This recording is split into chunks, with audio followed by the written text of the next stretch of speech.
Hello guys, welcome back to my YouTube channel. आज हम lecture 5 पढ़ने जा रहे हैं और इस लेक्चर 5 में आज हम दो टॉपिक्स पढ़ेंगे जो कि काफ़ी इंपॉर्टेंट है। पहला है ethics in public and private relationships और सेकंड टॉपिक है एटीट्यूड और उसके फंक्शंस क्या होते हैं। So let's start our lecture. So ethics in private और एथिक्स इन पब्लिक रिलेशनशिप्स। पहले तो आपको ये आ जाए सवाल कि एथिक्स इन प्राइवेट और पब्लिक रिलेशन में कौन सा ज़्यादा इंपॉर्टेंट है, तो पब्लिक वाला। Ethics in public relationship is more important. चलो अब हम बात करेंगे यहाँ प्राइवेट की, यहाँ पे पब्लिक की। प्राइवेट में जो एथिक्स होंगे दे आर मोर इंडिविजुअल और क्लोज टू फैमिली। वो हमारे इंडिविजुअल क्या है और क्लोज फैमिली के बीच ही हमें उनको फॉलो अप करना है, फॉलो करते हैं। पब्लिक रिलेशन में क्या होता है, it is individual and public sphere. यहाँ पे है इंडिविजुअल और फैमिली, यहाँ पे है इंडिविजुअल और पब्लिक स्फीयर के साथ जो उसके रिलेशन है वो कैसे हैं। It leads to self interest. Self interest हुआ अपना जाति। जैसे कोई भी काम है जो हमारे प्राइवेट लाइफ में जो हमारे एथिक्स होंगे वो ड्रिवन होंगे, driven because of self interest. और यहाँ जो होंगे वो हमारे ड्रिवन होंगे ड्यू टू ऑर्गेनाइजेशनल इंटरेस्ट, कि हम अपनी ऑर्गेनाइजेशन को प्रॉफिट कैसे करें। और यहाँ पे होगा कि हम अपने आप को इंडिविजुअल बेस पे अपने आप को प्रॉफिट कैसे दें। ओके। और जो एथिक्स जो हमारे प्राइवेट लाइफ में जो हमारे एथिक्स हैं, ओके, दे हेल्प, वो हमें हेल्प करते हैं in forming the base for moral values of a person. ये हमें हेल्प करते हैं हमारी वैल्यूज बनाने में। For example punctuality. यहाँ बोलने का क्या मतलब है मेरा, कि जो हमारे एथिक्स है हमारी प्राइवेट लाइफ में, वो कहीं ना कहीं हमारे पब्लिक रिलेशंस कैसे होंगे या पब्लिक लाइफ में हम क्या करेंगे उसको काफ़ी डिफाइन करते हैं। For example punctuality. मैं सुबह 5 बजे उठता हूँ और 8 बजे खाना खाता हूँ और 9 बजे अपने काम करने के लिए मैं रेडी होता हूँ। और अब मेरी जॉब लग जाती है तो मुझे पता है कि ऑफिस 9 बजे लगता है, लेकिन मेरी पंक्चुअलिटी है ना कि मैं 5 बजे उठता हूँ, 8 बजे खाना खाता हूँ, तो मुझे पता है मेरी पंक्चुअलिटी मुझे अलो भी करेगी कि मैं 9 बजे ऑफिस पहुंचूंगा। तो कहीं ना कहीं उसने मेरा पब्लिक रिलेशन जो है वो चीज़ डिफाइन की है। ओके। अगर हम बात यहाँ पे करें, civil servant must keep public interest in mind when dealing. वो जब भी उसको डील करना है उसको हमेशा और हमेशा पब्लिक इंटरेस्ट की ही बात करनी है, वो प्राइवेट इंटरेस्ट की बात नहीं कर सकता। इंटरेस्ट और पब्लिक इंटरेस्ट का मतलब क्या है, act of getting along with people तो we constantly come in touch with. जिनके टच में हम रोज आते हैं उनके साथ हम, act of getting along with people we constantly come in touch with, वही तो है पब्लिक लाइफ। पब्लिक लाइफ में हम लोगों से रोज मिलते हैं तो उनका गुड हमने सोचना है, अपना गुड नहीं। जैसे धीरू भाई अंबानी हेडक्वार्टर मेकिंग स्टोरी। हुआ क्या था कि जब धीरू भाई अंबानी को, मैं आपको इसको शॉर्ट में बताऊंगा, उनको काफी लॉस आ गया, उनको काफी लॉस आ गया अपनी कंपनी ने। तो उन्होंने जो भी उनके सीएस थे, जो भी उनके जितने भी उनके थिंक टैंक्स थे, उन्होंने उनको पूछा कि आप क्या करना चाहिए। तो उन्होंने बोला आप ऐसा करो, इस कंपनी को आप बेच दो, यहाँ से जो पैसा आएगा उससे हमारा लॉस की जो है वो भरपाई हो जाएगी। लेकिन धीरू भाई अंबानी ने ऐसा नहीं किया। उन्होंने क्या बोला, उन्होंने अपने बेटे को बुलाया, ठीक है, उसको बोला कि ये लो 10 करोड़, मुंबई में यहाँ पे जाओ और यहाँ पे एक बिल्डिंग की कंस्ट्रक्शन शुरू कर दो। तो उनको बड़ा अजीब लगा। उन्होंने बोला टाइम और डेट मैं तुम्हें बताऊंगा, तुम्हें बस वहां जाना है और काम शुरू करवाना है। अब हुआ क्या था कि उन्होंने यहाँ से, वो लॉस में थे, वो यहाँ इसको बेच के वो अपना गुड अच्छा अच्छा कर सकते थे, लेकिन उन्होंने ऐसा नहीं किया। उनको पता था कि मेरी इस फैक्ट्री को बंद करने से या बेचने से काफी लोगों का नुकसान होगा। तो उन्होंने क्या किया, जैसे ही वहां पे काम शुरू हुआ लोगों को लगा कि रिलायंस काफी पैसा बना रही है और लोगों ने उसके शेयर खरीदना शुरू कर दिए उसके शेयर खरीदना। वहां से जब वो उन्होंने शेयर खरीदे तो उनका वहां से क्या हुआ, उनका वहां से उनको फंडिंग आई और उन्होंने जो उनकी लॉस मेकिंग जो उनकी कंपनी थी उसकी उन्होंने भरपाई करके उन्होंने उसको ट्रैक पे ले आया और बाद में उन्होंने उसी जगह पे अपना हेडक्वार्टर बनाया था। सो बोलने का मतलब ये है कि जब भी आप एक ऑफिसर होते हैं आपको हमेशा पब्लिक गुड का सोचना है before you think of your self. अभी हम बात करेंगे प्रिंसिपल्स की, इंडिविजुअल में क्या होते हैं और पब्लिक लाइफ में क्या होते हैं। अगर हम प्रिंसिपल्स की बात करें, लिमिटेड इन नेचर। अगर हम प्राइवेट लाइफ की बात करें, इनहेरिटेड होते हैं, हमें अपने पेरेंट्स से मिलते हैं, जैसा उन्होंने किया होगा हम भी वैसा करेंगे। और ड्यूरेबल होते हैं, ड्यूरेबल होते हैं कि इनको चेंज करना थोड़ा मुश्किल होता है, ये बहुत जल्दी आसानी से चेंज नहीं होते। यहाँ पे हम क्या करते हैं, चूज फ्रेंड और अनफ्रेंड। यहाँ पे हम चूज करते हैं, अच्छा ये मेरी लाइक का है तो मेरा फ्रेंड है, ये मेरी लाइक का नहीं है तो मैं इसको छोड़ भी सकता हूँ। क्यों? क्योंकि मेरे एथिक्स मेरे चेंज नहीं होंगे, क्योंकि ये काफी इनहेरिटेड होते हैं। जो मेरी लाइन में आएगा वो ठीक है, जो नहीं आएगा वो नहीं। Virtue ethics and relationship ethics plays important role. Okay. जो हमारे वर्चू एथिक्स होते हैं और हमारे रिलेशनशिप एथिक्स होते हैं वो काफी इंपॉर्टेंट रोल प्ले करते हैं हमारी प्राइवेट लाइफ में। ओके। फॉर एग्जाम्पल, कि जहाँ पे मैंने यहाँ पे लिखा है UPSC preparation, not a preparation. अगर आप तैयारी कर रहे हो यूपीएससी की, सो बड़ा इंपॉर्टेंट है कि जो आपके रिलेशन में जो आपके लोग हैं वो आपको काफी मोटिवेट करें इस चीज के लिए, ना कि वो जो आपको डिप्रेस करें। जैसे कोई आ जाएगा वो बोलेगा अच्छा यूपीएससी की तैयारी कर रहे हैं, ये तो होगा ही नहीं, पिछले इतने साल से बच्चे कर रहे हैं वो फेल हो रहे हैं। सो दैट काइंड ऑफ जो एटीट्यूड है वो आपकी तरफ ना हो। Expectations of virtuous, caring and honest. ये प्राइवेट लाइफ में आपसे एक्सपेक्ट किया जाता है कि आप वर्चुअस हो, आप केयरिंग हो और आप ऑनेस्ट हो, यही आपसे एक्सपेक्ट किया जाता है। वैसे ही यहाँ से आपसे यही एक्सपेक्टेशंस की जाती है कि आप इन चीज़ों का एक अच्छा रोल प्ले करें as in your private affairs. You must practice love, compassion और फॉरगिवनेस। ये भी आपसे एक्सपेक्ट किया जाता है इन अ प्राइवेट लाइफ कि आप ये सारी चीजें आप में हो। यहाँ पे दो रूल्स हैं, एक गोल्डन रूल है और एक कार्ल मार्क्स का रूल है। गोल्डन रूल बोलता है do unto others as you would have them do to yours, मतलब कि आप दूसरे के साथ ऐसा बर्ताव कीजिए कि अगर आप उसकी जगह होते और आप जो बर्ताव चाहते हैं कोई आपके साथ करे, वैसा बर्ताव आप दूसरों को उसके साथ करिए। और कार्ल मार्क्स ने बोलता for each according to his ability to each according to his needs, कि जिसकी जैसी एबिलिटी है, ओके, जिसकी जैसी एबिलिटी है उसको उसकी जरूरतें भी वैसी ही होंगी।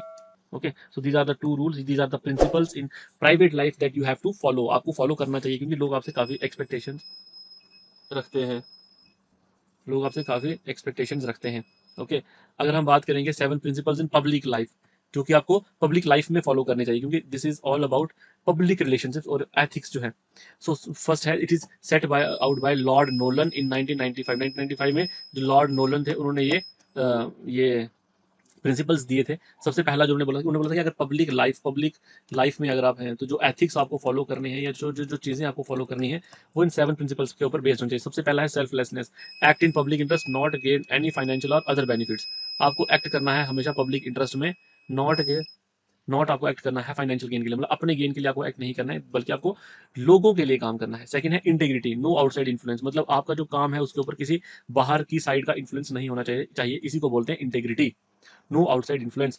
Third is objectivity, choices on merit only. जैसे कोई एग्जाम, जैसे हम देखें जेकेएसएसबी, उन्होंने अभी एसआई का एग्जाम लिया था, ओके, लेकिन उनकी ऑब्जेक्टिविटी में प्रॉब्लम थी, देयर ऑब्जेक्टिविटी, वहां पे इंटीग्रिटी का इशू था और सेल्फलेसनेस के साथ उन्होंने काम नहीं किया था।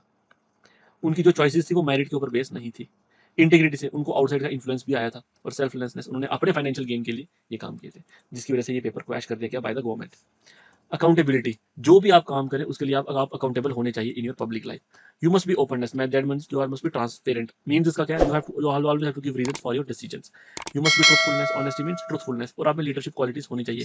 Should promote and support these principles by leadership and example, आपको इन प्रिंसिपल को सपोर्ट भी करना है, ओके, और ताकि लोग जो है वो पब्लिक जो हमारा एस्पेक्ट है उसकी तरफ थोड़े एक ऑनेस्ट या एक ऐसे देखें कि हमें जस्टिस मिलता है, जस्टिस की भावना उनके अंदर आनी चाहिए, यहाँ से हमें जस्टिस मिलता है। सो दैट वे हम बोल सकते हैं कि these are the principles which one has to follow in public life and these are the principle which one have to follow in private life.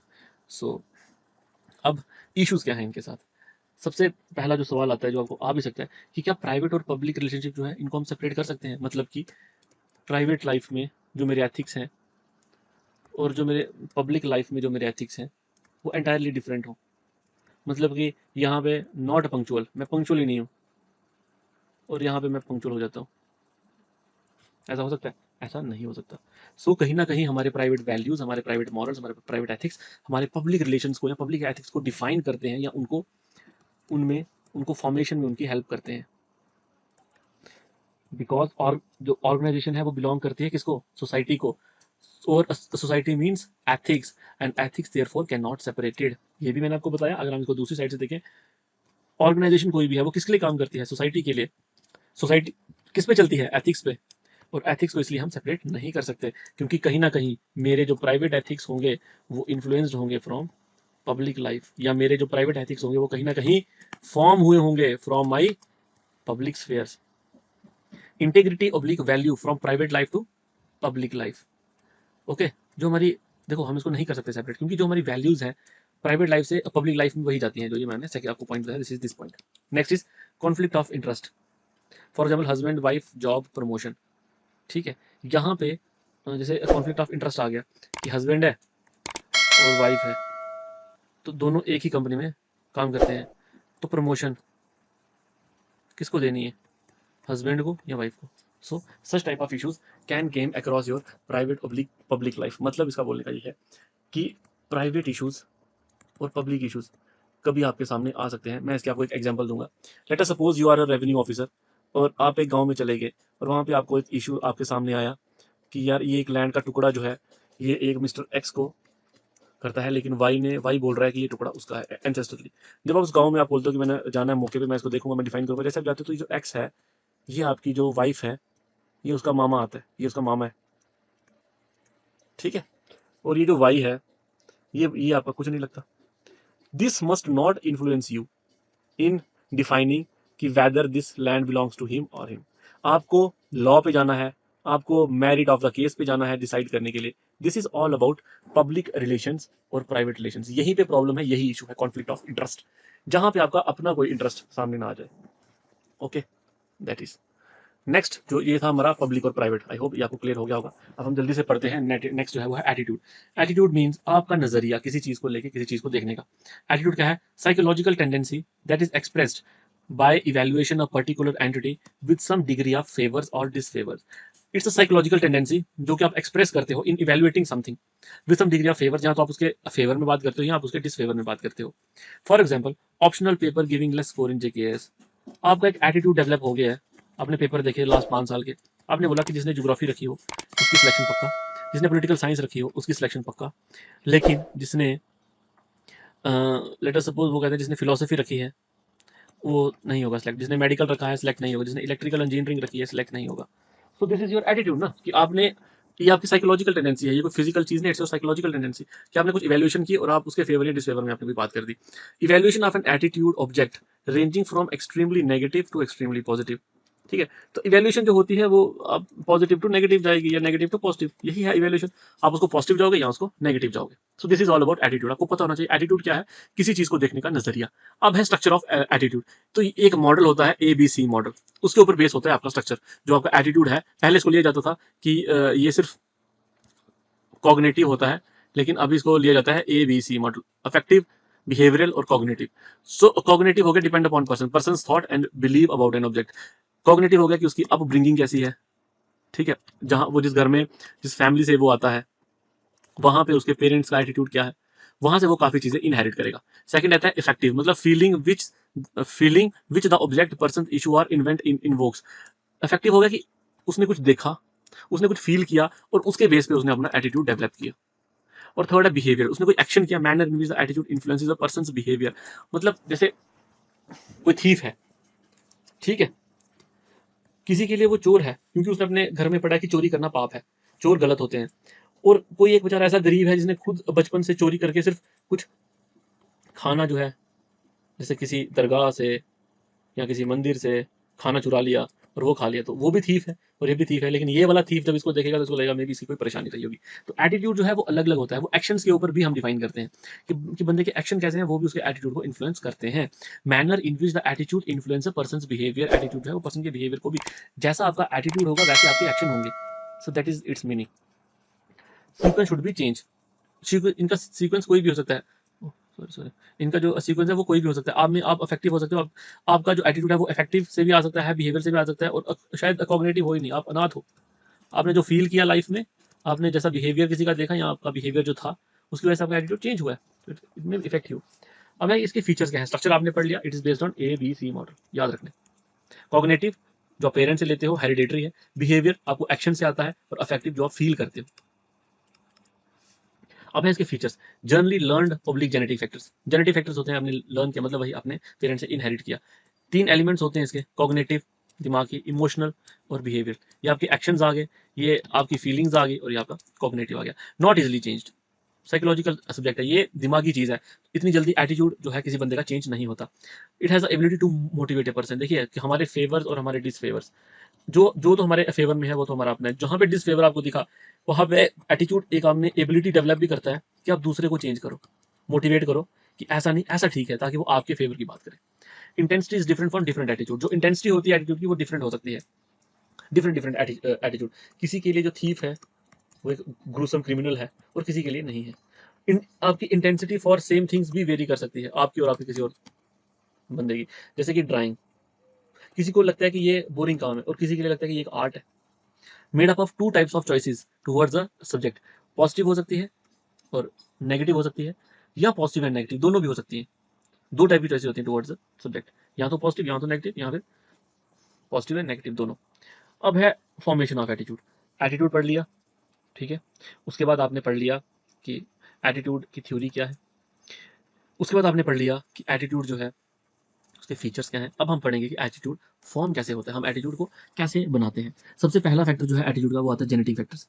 Genetic मतलब कि आपकी पैदाइश, आप किस घर में पैदा हुए, आप किसी पंडित के घर में पैदा हो गए, या आप किसी गुप्ता के घर में पैदा हो गए, या आप किसी मुस्लिम के घर में पैदा हो गए, या आप किसी क्रिश्चियन के घर में पैदा हो गए, या आप किसी जैन के घर में पैदा हो गए, वहाँ से जो आपने एटीट्यूड अपने आप डेवलप किया।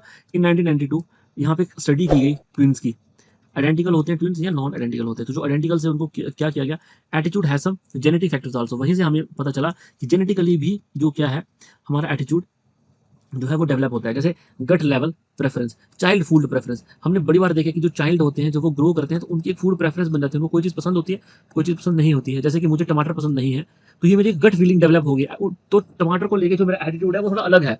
ठीक है, किसी का मे बी खीरे को लेके ऐसा एटीट्यूड हो जाए, किसी का धनिया को लेके ऐसा एटीट्यूड हो जाता है। सो डिफरेंट डिफरेंट एटीट्यूड, तो ये गट लेवल फीलिंग जो हम डेवलप करते हैं, it is more difficult to change. हम इसको चेंज नहीं कर सकते। अगर आपको लगता है कि आपको दही अच्छा नहीं लगता, एक एटीट्यूड आपका डेवलप हो गया है, तो आज के टाइम में आप बोलो उसको चेंज करने के लिए आपको मुश्किल आएगी। Person is more affected by genetical factors and the learn factors. ये भी इंपॉर्टेंट है, क्योंकि जो आप अपने बचपन से देखो, मुझे आज पता है कि टमाटर खाना चाहिए, कोई टेंशन नहीं है, लेकिन मेरा टेस्ट, मेरा वो एटीट्यूड उसकी तरफ वैसा नहीं रहा, और उसको इसका it has more effect. Psychologist theory जो है वो क्या बोलते हैं कि जो चाइल्ड है, अगर उसके पेरेंट्स पॉजिटिव बात करेंगे, तो जब वो चाइल्ड सोसाइटी में जाएगा तो वो पॉजिटिव ही होगा। अगर उसके पेरेंट्स नेगेटिव बात करेंगे, जब वो चाइल्ड नेगेटिव, तो वो नेगेटिव बात ही करेगा। जैसे फॉर एग्जांपल, अगर किसी पेरेंट्स बोलते हैं कि बच्चे को बोलते हैं कि हाँ बेटा गाड़ी वाड़ी चलाओ, कोई फर्क नहीं है, बस थोड़ी सी पॉजिटिव रहना, आप गाड़ी चला लोगे, तो वो जब सोसाइटी में जाएगा तो यही बोलेगा कि गाड़ी चलाना कोई मुश्किल बात नहीं है। दूसरी साइड अगर उसके पेरेंट्स बोलेंगे नहीं तुम्हारा एक्सीडेंट हो जाता है, गाड़ी से एक्सीडेंट ही होते हैं, जब वो सोसाइटी में जाएगा तो वो यही बात फैलाएगा कि नहीं, उसका एटीट्यूड वैसा हो जाएगा कि नहीं, गाड़ी जो है वो नेगेटिव कॉनोटेशन में उसको ले लेगा। So this is genetic factors. अब हम बात करेंगे सोशल एंड इंडिविजुअल फैक्टर्स की। इसमें क्या है, जैसे 3 टाइप की एज होती है आपकी, अर्ली चाइल्डहुड, अडोलोसेंट और अडल्टहुड। ठीक है, अर्ली चाइल्डहुड और adolescent, this is your tender age. What he sees it gets imprint. जैसे चाइल्ड है, जेएनके का 360 है, या जेएनके के जो लोग हैं या पीपल हैं, उनको ऐसा लगता था कि दे आर समवट स्पेशल, क्योंकि हमें स्पेशल दिया गया था, हमारा एक एटीट्यूड वैसा डेवलप हो गया था कि we think we are special. Okay, तो ये एटीट्यूड डेवलप हो जाता है। तो हमारी टेंडर एज से ही हमें ये चीज़ बताई गई थी कि जो जॉब्स हैं और जो लैंड्स हैं वो हमारी हैं। So this is the kind of attitude जिसकी मैं बात कर रहा हूँ, और इसको चेंज करना आज के टाइम में बहुत मुश्किल है, और हम ये चीज़ देख भी रहे हैं। It led to develop nature of attitude, कि हमारा पॉजिटिव होगा या नेगेटिव होगा। देखो, हमारा एक एटीट्यूड किसी चीज़ को लेकर डेवलप हो गया, तो हमारी नेचर भी डिफाइन होगी कि उस चीज़ को लेकर हम क्या सोचते हैं, कि हम पॉजिटिव सोचते हैं कि हम नेगेटिव सोच रहे हैं। जो हम सोच रहे होंगे वही हमारा एटीट्यूड हो जाएगा। ठीक है, लेकिन जब हम अडल्टहुड में आते हैं तो हमारा एटीट्यूड कैसे इन्फ्लुएंस होता है। देखो, क्लासिकल कंडीशनिंग, हमारी बैड और गुड हैबिट्स, या हमारी सोसाइटी कैसे, हमारा नेबर कैसा है, ये डिफाइन करेगा कहीं ना कहीं। जब मैं अडल्टहुड में जाऊंगा, जब मेरे को खुद मेरा दिमाग होगा, खुद मेरी सोच होगी, तो मेरा फ्रेंड, मेरा नेबर, मेरा वो दोस्त जिसके साथ मैं स्कूल जाऊंगा, इट ऑल डिपेंड्स। तो कंडीशनिंग होती है। रिवॉर्ड और पुनिशमेंट की वजह से भी हमारा एटीट्यूड चेंज होता है। स्कूल लाइफ में हमारा एटीट्यूड जो है पॉजिटिव होता है, क्यों, क्योंकि हम रिवॉर्ड के चक्रों में होते हैं, और पुनिशमेंट को हम क्या करते हैं, डिस्करेज करते हैं। डिस्करेज करते हैं ना, पुनिशमेंट नेगेटिव एटीट्यूड है ना उसको लेके, कि हम पुनिश हो जाएंगे। तो रिवॉर्ड और पुनिशमेंट भी कहीं ना कहीं हमारा एटीट्यूड फॉर्मेशन में हमारा डिफाइन करती है। ठीक है, और यहाँ पे रिवॉर्ड और पनिशमेंट की मैं आपको जैसे जैसे आपको स्कूल में ना बोला जाता है कि जो होमवर्क करके आएगा, ठीक है, उसको नहीं, जो नहीं करके आएगा उसको मार पड़ेगी या डंडे पड़ेंगे। तो हमारा एटीट्यूड डेवलप हो गया कि भाई काम करके जाना है, क्योंकि पॉजिटिव है तो नंबर मिलेंगे, 9 में से 10 में से 9 नंबर। ठीक है, और पुनिशमेंट थी दूसरी साइड, इसलिए हमने ये एटीट्यूड डेवलप किया। ये हमें मिला नहीं है, हमने डेवलप किया। तो हम यहाँ पे बात ही उसी कर रहे हैं कि फॉर्मेशन ऑफ एटीट्यूड कैसे कैसे हो सकते हैं। पहला क्लासिकल कंडीशनिंग, जहाँ पे आप रहते हो, जो आपके आस और पड़ोस में आपके दोस्त हैं, ये आपकी चीजें डिफाइन करते हैं। ओके, सेकंड, जो एआरसी की रिपोर्ट है उसमें गवर्नमेंट को यही चीजें बताइए कि जो अच्छा काम करेगा उसको आपको रिवार्ड देना है। थर्ड है सोशलाइजेशन, आप कितने सोशल हो, कहाँ पे, स्कूल में, वर्क प्लेस में, आपके रिलीजियस प्लेस में, आपके मीडिया में, ये सारी चीजें आपके एटीट्यूड को डिफाइन करती हैं। मीडिया से आपका एटीट्यूड इफेक्ट होता है या बनता है किसी चीज को लेके। आप रिलीजियस प्लेस पे जाते हो, वहाँ पे आपका एटीट्यूड डेवलप होता है। आप अपनी वर्क प्लेस पे जाते हो, आपका एक वर्क प्लेस वाला एटीट्यूड डेवलप होता है। आप स्कूल में जाते हो, वहाँ भी आपका एटीट्यूड डेवलप होता है। All these things develop your attitude. अब वो पॉजिटिव है या वो नेगेटिव है, वो एक अलग चीज है कि आप किन लोगों के बीच बैठे हो, आप क्या चीज सुन रहे हो, वो आपका पॉजिटिव नेगेटिव डिफाइन करेगा। लेकिन हाँ, ये चीजें आपके एटीट्यूड को डेवलप करने में कहीं ना कहीं इफेक्ट करती हैं। नेक्स्ट जो इंपॉर्टेंट टॉपिक है जो मैं आपको बोल रहा था, that is functions of attitude. अब एटीट्यूड काम क्या करता है, it affect the life of a person. ये पर्सन की लाइफ को बड़ा इफेक्ट करता है, बोथ पॉजिटिवली और नेगेटिवली। इसकी एडवांटेजेस भी हैं और डिसएडवांटेजेस भी हैं, क्योंकि किसी चीज को लेकर आपका एटीट्यूड ही डेवलप करेगा कि आप आगे अपनी लाइफ में कैसे बढ़ना चाहते हैं। जैसे कि यूपीएससी या केएएस, जेकेएस, इनकी तैयारी के लिए आपका एटीट्यूड कैसा है, इन एग्जाम को लेके आप क्या सोचते हो, विल डिफाइन कि आप इनको क्रैक करने के लिए कभी पढ़ पाओगे या इनको क्रैक कर पाओगे कि नहीं कर पाओगे। अगर आपका एटीट्यूड है कि बहुत टाइम लगता है, नेगेटिव एटीट्यूड है बहुत टाइम लगता है, बहुत पढ़ना पड़ता है, इतने में तो मेरी शादी और मेरे बच्चे हो जाएंगे, तो फिर वो एग्जाम आपके लिए नहीं है। और अगर आपका पॉजिटिव एटीट्यूड है तो आप एक पॉजिटिव एनर्जी रखते कि कोई बात नहीं, फिर क्या हो गया, लेकिन है भी तो एक जिंदगी राजा वाली।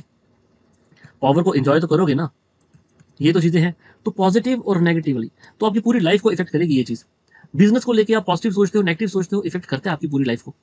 It helps us to synthesize the different pieces of knowledge so as to work as one entity. हमारा जितना भी एटीट्यूड है किसी चीज़ को लेके, टुकड़ों में है या क्या है, पॉजिटिव है या नेगेटिव है, इसको सम अप करके ही हम एक किसी काम को कर पाते हैं, क्योंकि हमारा उसकी तरफ नजरिया ही डिफाइन करेगा कि हम क्या उसको कर पाएंगे या नहीं कर पाएंगे। It also protect us from unwanted information. मेरा मेरा देखो, जैसे जैसे टोबैको, मैंने अपने घर में कभी ये चीज़ नहीं देखी, सिगरेट नहीं देखा, तो इसके लिए मेरा एटीट्यूड डेवलप हो गया है कि ये चीज़ खराब है। सो इट ये प्रोटेक्ट भी करता है मुझे फ्रॉम अनवांटेड इन्फॉर्मेशन। अब इसके रिलेशन में कोई बात कर रहा हो मेरे सामने, या टीवी पे कोई ऐड चल रही हो, मेरा उस पर ध्यान ही नहीं जाता, क्योंकि मेरा एटीट्यूड वैसा डेवलप हो गया इस चीज़ को लेकर, नेगेटिव एक डेवलप हो गया attitude. Helps us to think positive और negative in course of a social event. अगर कोई इवेंट हो जाती है, वहाँ पे पॉजिटिव और नेगेटिव क्या सोचना है, उसमें ये हमारी हेल्प करता है। जैसे कि आपको कहीं पे कोई लेक्चर देना है, सोशल सोशल लेक्चर, और वहाँ पे आप देखते हो कि वहाँ वुमेन ज़्यादा है, तो आपका एटीट्यूड एकदम से आपको बोलेगा कि वुमेन के रिस्पेक्ट में आपको यहाँ पे बात करनी चाहिए। Helps us to be more expressive. जो एनजीओ फॉर्मेशन हुई थी, ये कैसे हुई थी, हम अपने आप को एक्सप्रेस, जैसे कि मेरा मुझे है कि मुझे जो हमारी गाय है, जो हमारी काऊ है, तो हमें इसको प्रोटेक्ट करना चाहिए, या जो स्ट्रे डॉग्स हैं हमें उनको प्रोटेक्ट करना चाहिए, इसको लेके तो मैं एक्सप्रेसिव कैसे होऊंगा, through NGO. Okay, so it also helps us to become more expressive. It helps us in value expression. मेरी कोई वैल्यू है, मैं किसी चीज़ में बिलीव करता हूँ, तो मेरे को एक्सप्रेस करने में ये चीज़ काम आएगी। जैसे मैं ऑनेस्टी में बिलीव करता हूँ, तो मेरा एटीट्यूड हमेशा रहेगा कि मुझे उन संस्थाओं के साथ जुड़ना है जो इस पे काम करती हैं। तो समझा, तो मेरी वैल्यू में एडिशन भी हो रही है। Value expression attitude, for example honesty so always criticize competition, communist always criticize capitalism. अगर मैं कम्युनिस्ट हूँ तो मैं हमेशा कैपिटलिज्म को क्रिटिसाइज ही करूंगा, और अगर मैं ऑनेस्ट हूँ तो मैं करप्शन को क्रिटिसाइज ही करूंगा। नेक्स्ट है ईगो डिफेंसिव एटीट्यूड। जैसे ईगो डिफेंसिव एटीट्यूड वो होता है, ये हमें काम करने में मदद करता है। यहाँ मैंने एग्जांपल दिया सफाई कर्मचारी की, ठीक है, सफाई कर्मचारी की एग्जांपल दी। उसने जैसे एक ईगो डिफेंसिव, तो वो क्या करेगा, वो अपने माइंड में ये चीज सोचेगा कि यार सफाई काम तो बड़ों के लिए एक नेगेटिव काम है, लेकिन वो अपने अंदर एक ईगो बना लेगा कि यार कोई तो करेगा इस काम को, सिर्फ मैं ही थोड़ी करूंगा, और भी तो लोग हैं इस काम को करने वाले, कोई नहीं करेगा तो मैं करूंगा, क्योंकि मैं उसने अपने अंदर एक ईगो बना ली है कि हाँ बीच बीच पे जो सफाई करते हैं लोग, वो यही तो सोचते हैं, उनके अंदर एक ईगो डिफेंसिव एटीट्यूड होता है। जैसे जॉब एट मैकडोनल्ड, कोई इसको लेगा कि हाँ यार कोई तो करेगा डिलीवरी वाली जॉब, अगर कोई नहीं करेगा तो मैं ही कर लेता हूँ, मतलब अपने अंदर एक ईगो बना लेते हैं कि हाँ यार, जैसे फार्मर, कोई तो करेगा किसानी, ऐसा तो नहीं है ना कि कोई भी नहीं करेगा, तो वो अपने अंदर एक ऐसा एटीट्यूड डेवलप कर लेते हैं कि हाँ यार मैं तो करूंगा, मैं देश के लिए आगे आऊंगा। जैसे मैं बोलता हूँ आर्मी पर्सनल्स, आर्मी मैन, अब वो देखिए आर्मी मैन जो जो बोलते हैं कि हमें जाना ही सिर्फ आर्मी में है, तो उनके अंदर एक ईगो डिफेंसिव एटीट्यूड होता है कि यार मैं देश के लिए मर मिटने को तैयार हूँ। सो सच टाइप ऑफ एटीट्यूड वो अपने अंदर डेवलप करते हैं। सो गाइस, ये था आज का लेक्चर 5। मैं इस सीरीज को ट्राई करूंगा कि मैं विद इन अंडर 10 लेक्चर्स में सीरीज को खत्म करूं। ओके, मैं नहीं चाहता कि मैं आपको वो लेंथी पढ़ाऊं, उसका आपको कोई फायदा नहीं है कोई पढ़ने का। मैं आपको 70 लेक्चर जैसे आजकल अवेलेबल है, 25-50 लेक्चर अवेलेबल है, तो मैं चाहता हूँ कि मैं इसको विद इन 8 तो नहीं, ये 5 विद इन मतलब अंडर 10, लास्ट लेक्चर शायद मेरा 10th लेक्चर होगा जो मेरा लास्ट होगा, तो उसी में मैं इसको समअप करूंगा। और ठीक है गाइस, अगर आपको कोई भी क्वेश्चन हो आप पूछो, कमेंट सेक्शन में डाल दो, ज़्यादा से ज़्यादा शेयर करो, आपको पता है आपको क्यों शेयर करना है, ताकि जो वो लोग हैं जो कोचिंग नहीं ले सकते उन तक ये चीज़ पहुंच पाए। और अगर आप इसको पसंद करते हो तो हिट द लाइक बटन और do subscribe to our channel. So thank you so much guys.